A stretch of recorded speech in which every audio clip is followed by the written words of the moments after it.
Hey, what is up, guys? Blunt Guts here.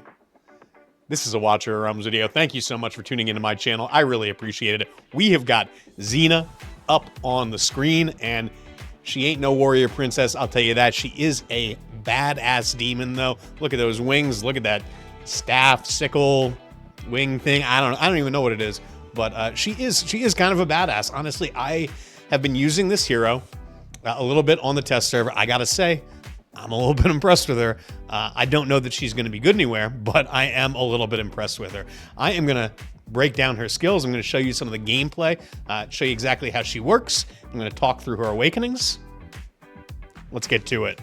I think the most logical place to start is going to be with her base stats. Let's talk about kind of how she's going to math in this game. And I think the place that we do have to start here is with this 3-tile range, right? That is deceptive. If you watch my stuff, you know that I'm always harping on these single tile range fighters that they continue to churn out. I don't know why they do it, but they continue to do it. You probably think to yourself, oh my god, 3-tile range, Blunt Guts is going to be fucking ecstatic about this hero, and you would be incorrect. At least not for that reason. I think she's a cool hero, but not because of that. She is not going to be functional in GVG, unfortunately. That is just because of the way that her kit is designed. It's just not going to work in GVG. We'll get to that as we go through her skills, but I just wanted to get that out of the way now as we are talking about her range. One other thing to note about her range, despite the fact that it shows a default 3 tiles on the screen right here in the gallery, that is not actually accurate. That is only when she is in her ultimate window. Now, as we're going to talk about in the near future, that's likely the only time she's going to be on the field is during her ultimate window. But it is worth mentioning that outside of her ultimate, she does only have a 1-tile range. Moving beyond that, she does have 2 block. She is a fighter, obviously. Her cost is 17, although she will, on her first deployment, get a 6 cost reduction, meaning she'll be deployable for 11 costs, which I think maybe might be useful in some situations, maybe in arena or something like that. Redeployment time is at 60 seconds, which is really unfortunate because she is a character that revolves around being deployed and recalled and deployed again over and over and over again. She gains more power the more times she does it, and it is too bad that there is no way, aside from Volca anyway, to reduce her deployment time, or redeployment time, I should say.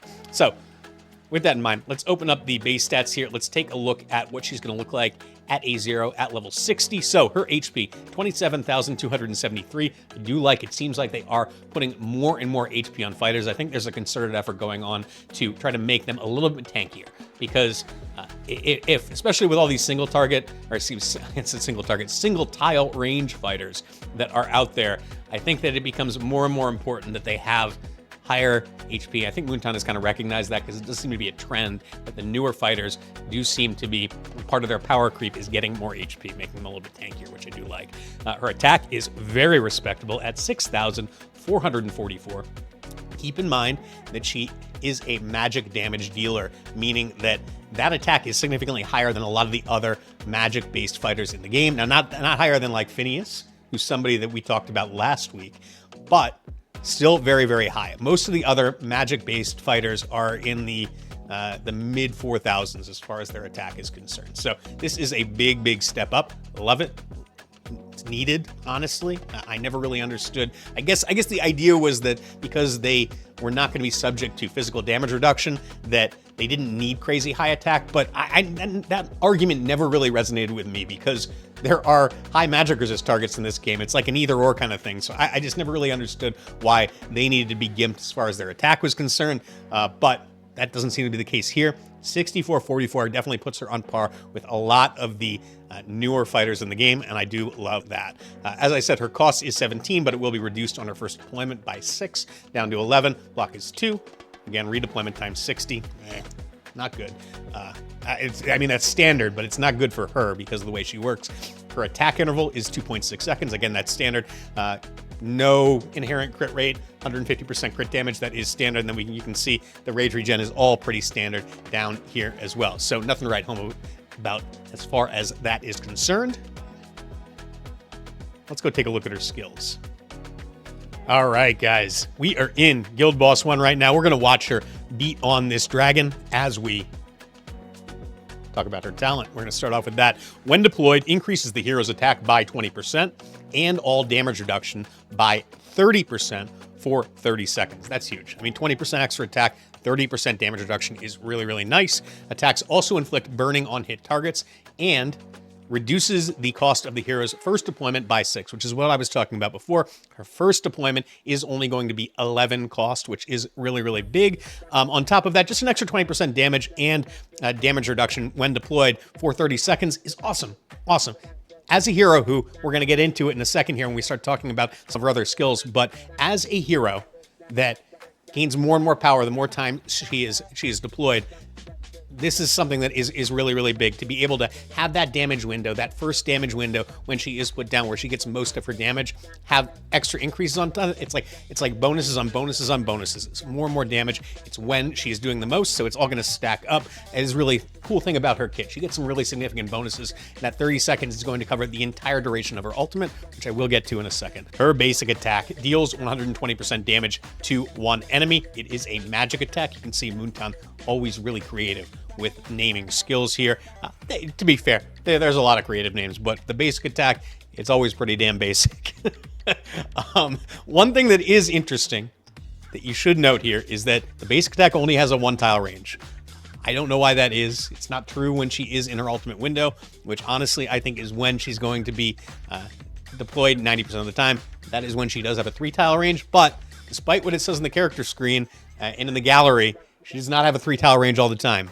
That is only during her ultimate, so she is only going to have a single tile range. I did go and confirm this in another dungeon, so I don't know why they keep doing this. Why could I don't know. Anyway, it doesn't really matter as much with her because she's not going to be used in GVG. But it is worth noting that if you are going to leave her on the field, that when she is outside of her ultimate, she will not have more than 1-tile range. Let's get to her ultimate, and then I can tell you why that is very significant. Okay, the first line of this ultimate is the most important here. Activates when deployed. That is the only time that this is going to activate, is on initial deployment. She is not going to be able to gain rage after this goes. So she is a rageless hero, essentially, right? All she does is gets this special status for 25 seconds when fully skilled up when she is deployed. I'm going to drop her down on the screen right now so that we can take a look at that, and I'll read through the skill as we watch her do her ultimate. So, activates when deployed, increasing attack by 30% and crit damage by 80%. Whew, baby. Each attack deals 150% damage to up to 5 enemies in range. The fewer targets hit, the higher the damage dealt, up to 300%. This skill can only be triggered 1 time per deployment. After the effect duration ends, reduces the attack range to 1 tile ahead. Wow, I probably should have read that before I went on and on about the basic attack. That is unfortunate. Why do we need to reduce her range? It's almost like they don't want you to keep her on the field for more than 25 seconds at a time. Based on my testing, you're not going to want to anyway. So her first passive, Callous Flames. When attacking targets inflicted with burning, remember she does burning for the first 30 seconds when she is deployed every single time, deals an extra true damage equal to 30% of the hero's attack 1 time. She does have high attack. That is going to be a decent amount of damage. The more stacks of burning the target is inflicted with, the higher the damage dealt, up to 60%. So, like a lot of Infernals, a lot of her damage is based off of burning. The more burning you can stack, especially if you're bringing an Infernal comp, that should be relatively easy. Lots of burners in that faction. You are going to get more and more damage. That is real big and is not something that is really being maximized on the screen right now. So she is going to get a lot more benefit from this when she is in a full team of Infernals. And then her second passive, Infernal Passion, permanently increases the hero's damage by 15% with each deployment up to 60%. So basically what this means is you are going to have to deploy her 4 times before she is at her peak, at her maximum ascension. Basically, she's going to get up to a 60% damage boost. It is gigantic. You can really see it stack up. Each one of these ultimates is 25 seconds, right? So that is 100 seconds for 4 of them, or I guess really 3 of them, because you need to go through 3 rotations, right? So you deploy her once, 25 seconds, take her back again. If you have Vulcan in the group, that's 45 seconds after that. That is another, that's 70 seconds. You're going to do that 3 times before you get to the 4th deployment, when she will be at this 60% damage increase. So that is 210 seconds. That is, I guess 3.5 minutes or so. So not terrible at the end of the day, but it's also not too great. You know, you need a longer fight to get to that point.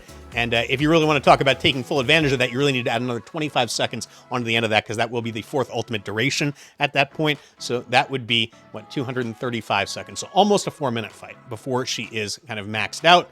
Now, something like Guild Boss 1 is honestly perfect for this. But there's not a lot of fights in the game where you're going to be able to kind of pick up and drop down a unit over and over again, and it's going to be, okay, everything needs to fit into these bite-size 25-second ultimate intervals. Let's go take a look at her awakenings. Let's talk about her A1 here. Good God, this is a big one. In my opinion, the most hell, forget my opinion. I think of just objectively the biggest awakening that you can get for her, which is amazing. I love heroes that have a really powerful A1. It means you don't have to pull a ton of copies of them to get most of the value out of them. So let's read through it here. During the ultimate, the hero's attack deals an extra 90% to 180% damage based on the number of targets hit. So 1, remember that almost all of her damage is done in the ultimate. Remember also that the only way that you can get the ultimate is by picking her up and redeploying her. So again, you are going to be cycling, and likely, if you're using her correctly, you're trying to maximize her, you need to be putting her down for the ultimate, then picking her up as soon as it's over and over again, up to 4 times. Honestly, even beyond that, because there's a bunch of penalties when she's not in the ultimate. She's much less effective when she doesn't have the ultimate active. So you're going to want to be doing that over and over and over again to maximize her value. During the ultimate, the second thing is that she does scaling damage based on the number of targets hit. So at 5 targets, she is going to do 150% damage per hit. At 1 target, she's going to do 300% damage per hit. And that's going to dynamically scale based on the number of targets that she's attacking. This skill just directly adds to those totals. So at 5 targets, she is now, instead of 150%, you're going to add 90 to that, meaning she's going to be doing 240% damage per hit. Then at 1 target, when she's doing single target damage, instead of doing 300% damage, she is going to be doing 480% damage. This is a massive boost. It's nearly, I don't know, what is that? It's a 60% damage increase. I just did the math in my head. Probably should have known that ahead of time, but it is a 60% damage boost to her damage during the ultimate. And as I was just saying, you're not going to be doing much else with her outside of the ultimate. So it is basically a 60% damage boost. I have tested this. It is ridiculous. It is really, really good. If you want her at A1. I will say that. I don't know that she's worth going for, honestly, but I do know that this is where you're going to get most of the power out of pulling multiple copies of her. Now, at the A2, 300 attack, that is really nice. She is kind of past that threshold where 5% attack would have been better. It's the other one that you do commonly see on the A2, but not by very much. It's kind of a wash at this point. You're talking about an extra, 20 attack that you would get if she was at 5% attack versus 300 attack. So we're not going to quibble about that. It's really nice. Gets added to her base stats, gets multiplied by all the attack bonus gear and stats that you do have on the hero. So yeah, we love that. And then on the A3, this is where this is more of a utility one. When receiving fatal damage during the ultimate, enters unyielding for 5 seconds and dies immediately when it ends. The hero cannot be healed during unyielding and cannot be revived after it ends. So this is very similar to what you would see from Valeria is the one that comes to mind here. Basically, she takes fatal damage during the ultimate. She's not going to die. She'll get the unyielding for 5 seconds, but she is going to die right after that. So, it is what it is. It's not bad, anything extra is good, but it's not going to help her damage. And I think that the uses for this are going to be very, very limited. Now, one thing is that since you were going to be kind of recalling her anyway, and you want to be recalling her and redeploying her over and over again, the fact that she dies is not quite as big a deal as it would be with another hero. But this doesn't do all that much for me personally. There's probably some places where this could be used. I know there's some spots where Valeria is really powerful because of this skill, but I don't know. I think it's also not as long as Valeria's, because Valeria's is going to count for the entire ultimate duration. So, this is only 5 seconds. Anyway, TBD, I think, as far as how impactful this could be.